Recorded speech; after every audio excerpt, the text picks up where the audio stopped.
नमस्ते, प्रणाम। मैं रेणु सुस्वागतम गीत में आपका स्वागत करती हूँ। एक देवी गीत लेके आई हूँ। अच्छा लगे तो कमेंट बॉक्स में जरूर बताइएगा और लाइक सब्सक्राइब शेयर करना मत भूलिएगा।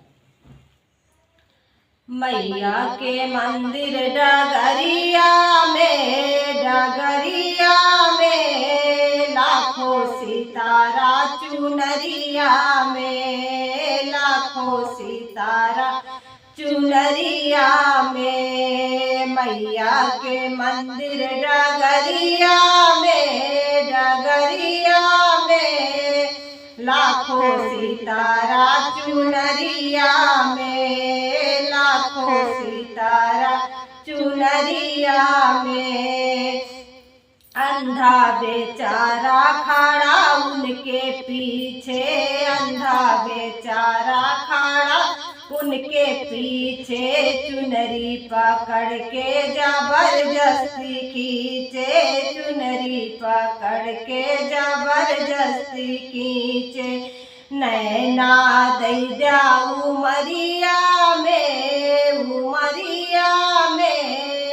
लाखों सितारा चुनरिया में, लाखों सितारा चुनरिया में। मैया के मंदिर डगरिया में लाखों सितारा चुनरिया में। लंगड़ा बेचारा खड़ा उनके पीछे, लंगड़ा बेचारा खड़ा उनके पीछे, चुनरी पकड़ के जबरदस्ती खींचे। पायर दैया उमरिया में लाखों सितारा चुनरिया में। पायर दैया उमरिया में लाखों सितारा चुनरिया में। मैया के मंदिर डगरिया में लाखों सितारा चुनरिया में, लाखों सितारा चुनरिया में। निर्धन बेचारा खड़ा उनके पीछे, निर्धन बेचारा खड़ा उनके पीछे, चुनरी पकड़ के जबरदस्ती खींचे, चुनरी पकड़ के जबरदस्ती खींचे। धान दैया उमरिया में लाखों सितारा चुनरिया में। धान दैया उमरिया में लाखों सितारा चुनरिया में। मैया के मंदिर डगरिया में लाखों सितारा चुनरिया में, लाखों सितारा चुनरिया में।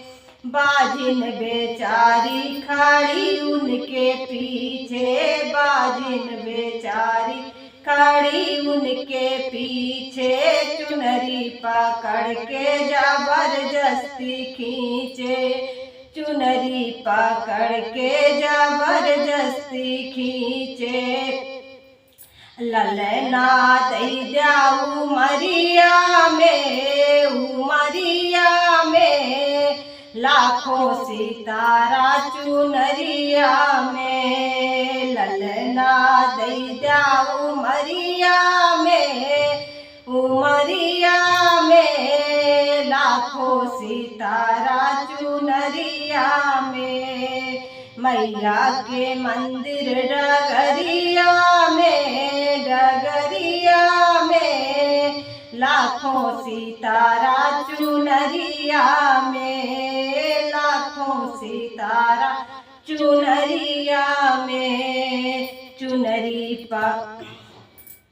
कन्या बेचारी खड़ी उनके पीछे, कन्या बेचारी खड़ी उनके पीछे, चुनरी पकड़ के जबरदस्ती खींचे, चुनरी पकड़ के जबरदस्ती खींचे। घर भर दैया उमरिया में, उमरिया में, लाखों सितारा चुनरिया में। घर भर दैया उमरिया में, उमरिया में, लाखों सितारा चुनरिया में। मैया के मंदिर डगरिया में, डगरिया में, लाखों सितारा चुनरिया में, लाखों सितारा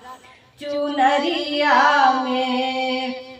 बालक बेचारा खड़ा उनके पीछे, बालक बेचारा खड़ा उनके पीछे, चुनरी पकड़ के जबरदस्ती खींचे, चुनरी पकड़ के जबरदस्ती खींचे।